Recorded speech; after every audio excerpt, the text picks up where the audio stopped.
உங்களுடைய கூட்டல் கழித்தல் கணக்கை எல்லாம் வேறு ஒரு இடத்திலே உட்கார்ந்து இன்னொருவர்கள் போட்டுக் கொண்டிருக்கிறார் என்பதை திருமதி வானதி சீனிவாசன் அவர்கள் மிகுந்த மகிழ்ச்சியோடு சிரிக்கிறார்கள். அப்படியானால் பூனைக்குட்டி வெளியே வந்துவிட்டது என்பதுதான் அர்த்தம் என்பதை நான் இங்கே தெரிவிக்க விரும்புகிறேன். நான் இந்த நிதி ஒதுக்கம் குறித்து மனக்கணக்கு என்று சொன்னேன். அந்த மனக்கணக்கின் அடிப்படையில் சற்று கவனக்குறைவாக மனக்கணக்கு போட்டுவிட்ட என்னுடைய மாண்புமிகு அருமை அண்ணன் அவர்களுக்கும் உட்கார்ந்திருக்கக்கூடிய சட்டமன்ற அனைத்து இந்திய அண்ணா திராவிட முன்னேற்ற கழகத்தினுடைய சக சட்டமன்ற உறுப்பினருக்கும் என்னுடைய ஒரு அன்பான வேண்டுகோளையும் நான் இங்கே தெரிவிக்க விரும்புகிறேன். மக்கள் திலகம் எம்ஜிஆர் அவர்கள் கழகத்திலே இருந்தபோதும் சரி, அவர் கழகத்திலே இருந்து வெளியேறி அவர் இயக்கம் கண்ட போதும் சரி, அவர் மீது பெரும் மதிப்பினை கொண்டவர்கள் நாங்கள். இன்னும் சொல்ல வேண்டும் என்று சொன்னால், அமர்ந்திருக்கிறாரே நம்முடைய மாண்புமிகு முதலமைச்சர் அவர்கள், அவரிடத்திலே மக்கள் திலகம் எம்ஜிஆர் அவர்கள் மிகுந்த அன்பினை நேரடியாக கொண்டவர்கள். அவருடைய படம் ஒன்று வெளிவருகிறது என்றால் இந்த படத்தை நீங்கள் பார்த்துவிட்டு என்ன கருத்து என்று அவரிடத்திலே கேட்கக்கூடிய அளவிற்கு கூட உரிமையும் அன்பும் பாராட்டக்கூடிய அவர்கள் 40. அதேபோடு எங்களோடு நீங்கள் அரசியல் களத்திலே நீண்ட காலமாக களமாடி கொண்டிருக்கக்கூடியவர்களும் நீங்களாக இருக்கிறீர்கள். அங்களோடு இருக்கக்கூடிய தொண்டர்களும் அதே போல கொள்கையிலே மாறுபட்டிருந்தாலும் இயக்கப்பற்றின் காரணமாக அவர்களும் அரசியல் களத்திலே களமாடக்கூடிய தொண்டர்கள் என்பதை நாங்கள் மறுக்கவில்லை. ஆனால் அந்த தொண்டர்களோடு ஒரு அரசியல் பயணத்திலே உங்களோடு லட்சக்கணக்கான தொண்டர்கள் இங்கே இணைந்து பயணித்துக் கொண்டிருக்கக்கூடிய வேளையில் நீங்கள் கூட்டல் கணக்கை இங்கே அண்ணன் தங்கமணி அவர்கள் இங்கே போட்டுக் கொண்டிருக்கிறீர்கள். ஆனால் உங்களுடைய கூட்டல் கழித்தல் கணக்கை எல்லாம் வேறு ஒரு இடத்திலே உட்கார்ந்து இன்னொருவர்கள் போட்டுக் கொண்டிருக்கிறார் என்பதை நீங்கள் மறந்துவிடக்கூடாது. அதுவும் வேறு எங்கோ ஒருவர் உட்கார்ந்து உங்களுடைய தொண்டர்களுடைய எதிர்காலம், உங்களுடைய அணுகாவினுடைய எதிர்காலத்தை எல்லாம் காலத்திலே நீர்த்து போகச் செய்யக்கூடிய அளவிற்கு சாணக்கிய தந்திரத்தோடு இந்த கணக்குகளை சிலர் எங்கோ உட்கார்ந்து போட்டுக் கொண்டிருக்கிறார்கள். நான் அண்ணன் அவர்களுக்கு கேட்டுக்கொள்வேன், இந்த மடிக்கணினி விவகாரத்தில் சற்று கவனக்குறைவாக நீங்கள் இருந்து விட்டதைப் போல உங்கள் மடியிலே இருக்கக்கூடிய கணத்தை பறித்துக் கொள்ள நினைப்பவரிடமிருந்தும் நீங்கள் அனைவரும் சற்று கவனமாக இருக்க வேண்டும் என்பதை நான் உங்கள் மீது இருக்கக்கூடிய உரிமை அன்பின் காரணமாக இங்கே கேட்டுக்கொள்ள விரும்புகிறேன். பேரவைத் தலைவர் அவர்களே,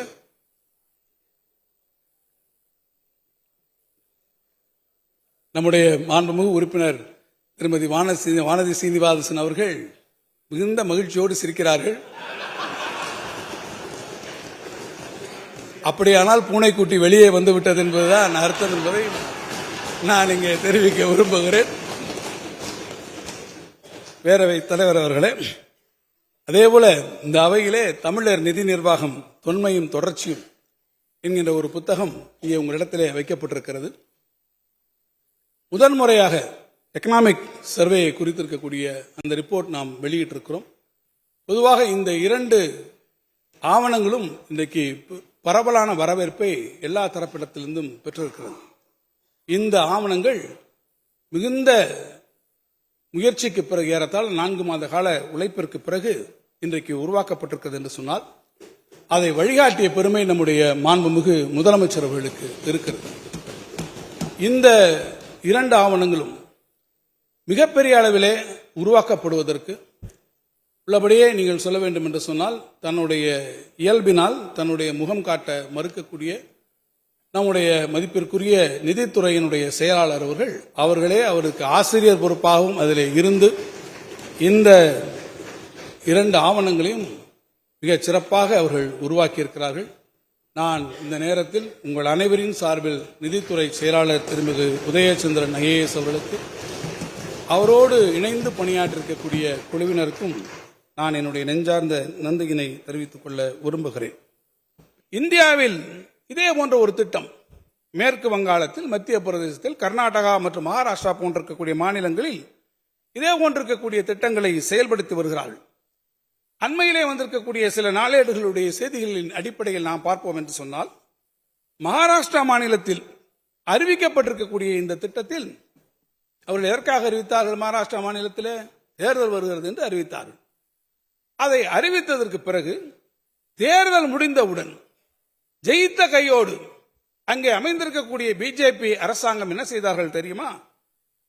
சுமார் 15 லட்சம் பயனாளிகளை அந்த திட்டப்பட்டியலிலிருந்து நீக்கி இருப்பதாக இன்றைக்கு அவர்கள் செய்தி வந்திருக்கிறது. அதாவது ஒரு ஆட்சி பொறுப்பை ஏற்றுக்கொள்கிறார்கள். ஏற்றுக்கொண்டால் ஏற்றுக்கொண்ட காரணத்தில் முதலே கையெழுத்து எதற்கு போட வேண்டும்? விடியல் பயணத்துக்கு கையெழுத்து போடலாம்.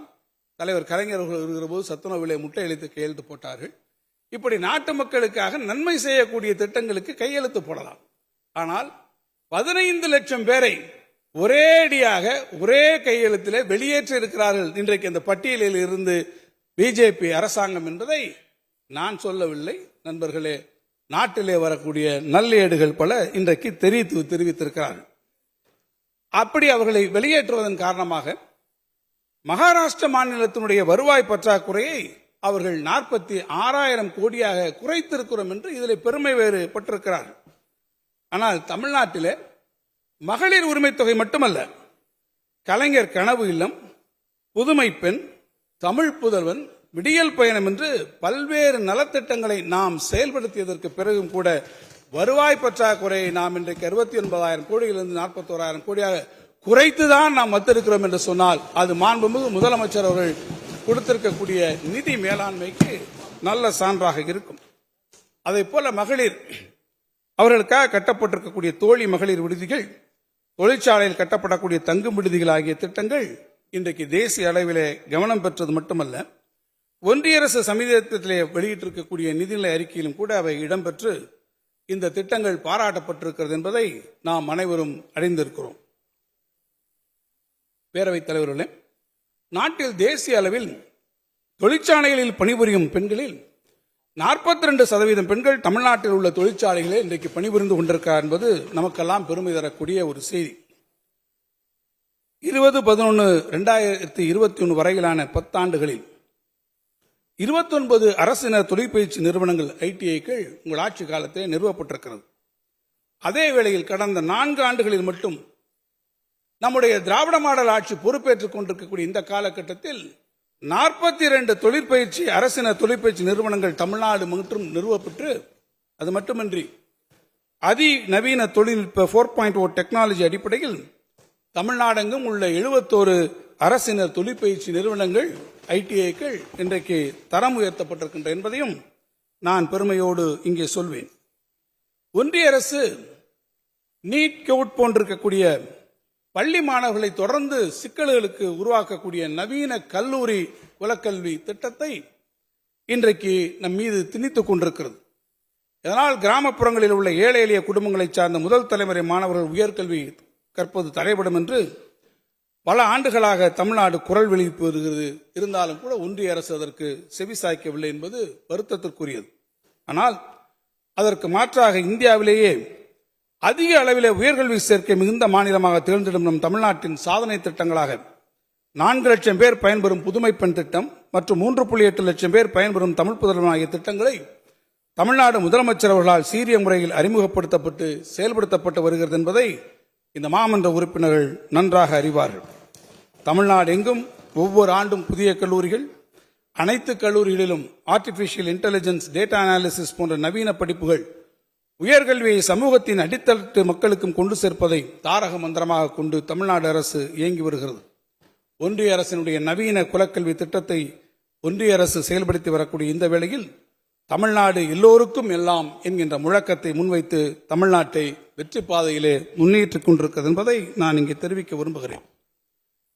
நாளேடுகளிலே நாம் பார்த்தோம், உத்தரப்பிரதேசத்திலே கும்பமேளா வந்தது. கும்பமேளாவிலே கோடிக்கணக்கான மக்கள் அங்கே வந்தார்கள், லட்சக்கணக்கான மக்கள் திரண்டிருக்கிறார்கள் என்று அங்கே இருக்கக்கூடியவர்கள் பெருமைப்பட்டுக் கொள்வது வாடிக்கை. ஆனால் அறிவு சார்ந்த தமிழ் சமூகத்தின் தனிப்பெரும் அடையாளமாக விளங்கக்கூடிய மதுரை கலைஞர் நூற்றாண்டு நூலகத்திற்கு இதுவரை 14 லட்சத்திற்கு மதிமானோர் வருகை புரிந்திருக்கிறார் என்பதுதான்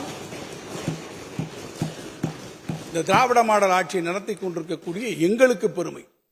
அது மாத்திரமல்ல, அதற்கு அருகே அமைந்திருக்கக்கூடிய கீழடி அருங்காட்சியகத்தில் கடந்த 2 ஆண்டுகளிலே மட்டும் 6 லட்சத்திற்கு மேற்பட்டிருக்கக்கூடிய பார்வையாளர்கள் வருகை தந்திருக்கிறார் என்பதுதான் எங்களுக்கு கிடைத்திருக்கக்கூடிய பெருமை என்று நான் சொல்லுவேன். அது எங்களுக்கு கிடைத்திருக்கக்கூடிய பெருமை என்பதை தாண்டி ஒட்டுமொத்த தமிழ் சமுதாயத்திற்கும் கிடைத்திருக்கக்கூடிய மாபெரும் பெருமையாக நான் சொல்லுவேன். ஒவ்வொரு ஆண்டும் இந்தி மொழியையும் வடமொழியையும் வளர்த்திட பல நூறு கோடி ரூபாய்களை ஒன்றிய அரசு ஒதுக்கி வருகிறது. ஆனால் உயர்தனி செம்மொழி என்று அங்கீகரிக்கப்பட்ட தமிழ் மொழியை பாதுகாத்து வளர்த்திட மிக மிக குறைவான ஒரு தொகையைத்தான் ஒன்றிய அரசு ஒதுக்கி வருகிறது.